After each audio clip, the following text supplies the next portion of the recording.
What's happening? It's your man Big T doing big things. Y'all know what it is. ATL Hawks official DJ and Rap City forever. You're checking out the 3-Point Conversion Radio. You dig?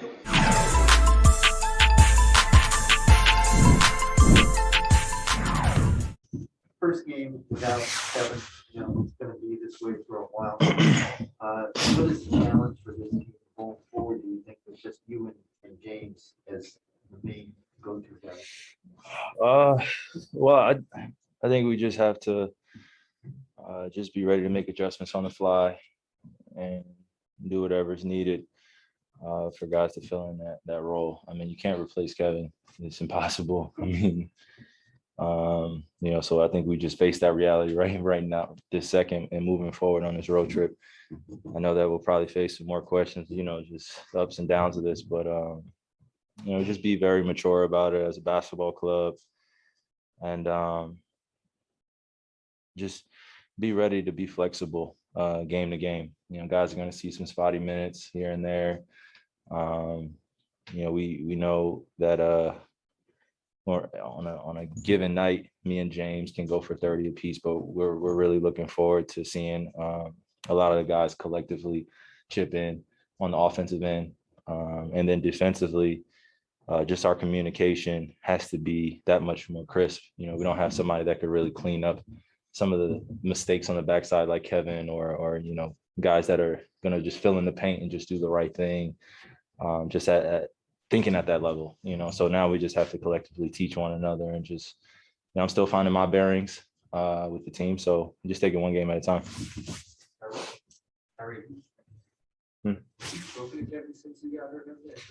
Of course.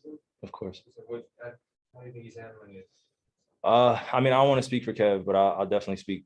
For me personally, it just is a big hit. You feel it energetically. It's just the presence in the locker room. Everyone's gonna feel it. But for me personally, I just like, man, we just got back into the swing of things, and here we are. Again, one of our guys is out, and for a long period of time. So we just got to face the reality, man. Just move forward. And kind of going off that, yesterday marked the year since James' Nets debut. Feels longer, but obviously the idea was hopefully having you three play consistently and everything else. Some things people that I think just hasn't gone as expected. You can just kind of reflect on the last year and how it's supposed to look and how it's looked and all that.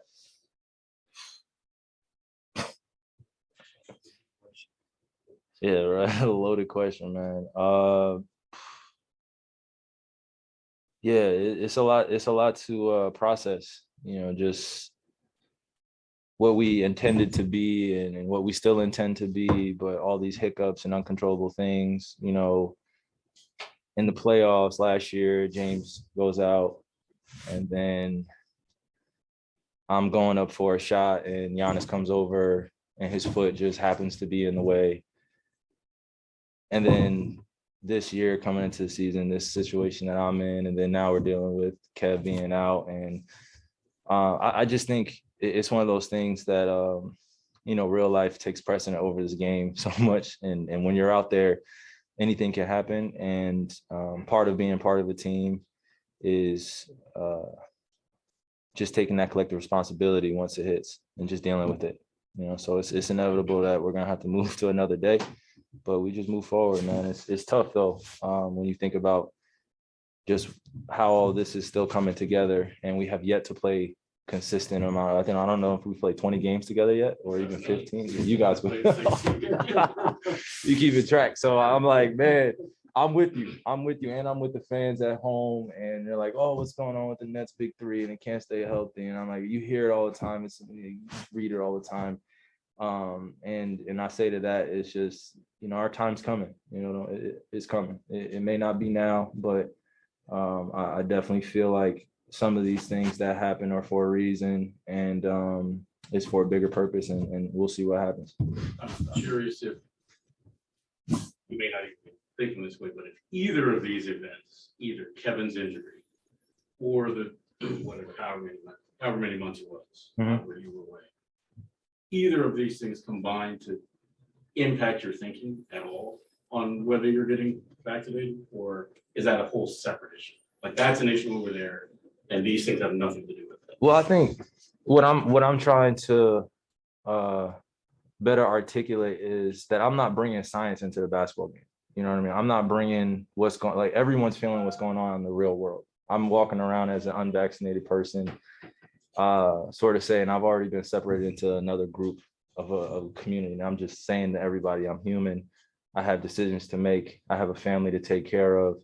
There are things that are just as important to me as being great at a game of basketball or, you know, leaving a legacy. So I think to answer your question is, it's just the reality of where the world is in the present state. You know, you see that there are more boosters and there are people getting fired for being unvaccinated. We're all dealing with it. We're all feeling it. My message has always been, I respect what everyone else is doing with their bodies. I respect what everyone else is doing in terms of their livelihoods, and I'm here to support. But what's going on with me is I'm taking it one day at a time. That's it. Nothing's guaranteed in this world right now. So people are getting sick left and right. And for me, I'm just trying to be just a person that's being a beacon of hope and light, and just trying to shed as much as I can on the situation without talking myself into more BS and what's going on in this political world that we're in right now. And I just don't want to bring science into this, and it always gets wrapped up, and I'm asked questions all the time about what's my status, and I'm like, man, if you were in my position, it would be easy for someone to say, well, why don't you just get vaccinated? But you're not, and that's just the reality of it. And I've made my decision already, and I'm standing on it. Rita, follow up on that. Do you feel any more pressure to change your stance because Kevin's going to be out potentially for a couple months and the team needs you? See, that's what I feel like ends up coming into a lot of this culture of basketball and sports and entertainment is you bring in the team and you bring in situations that we're in, and Kev's going to heal. Kev's going to be okay, you know, and we're going to have to deal with that as his teammates. But in terms of where I am with my life outside of this, I stay rooted in my decision, and that's just what it is.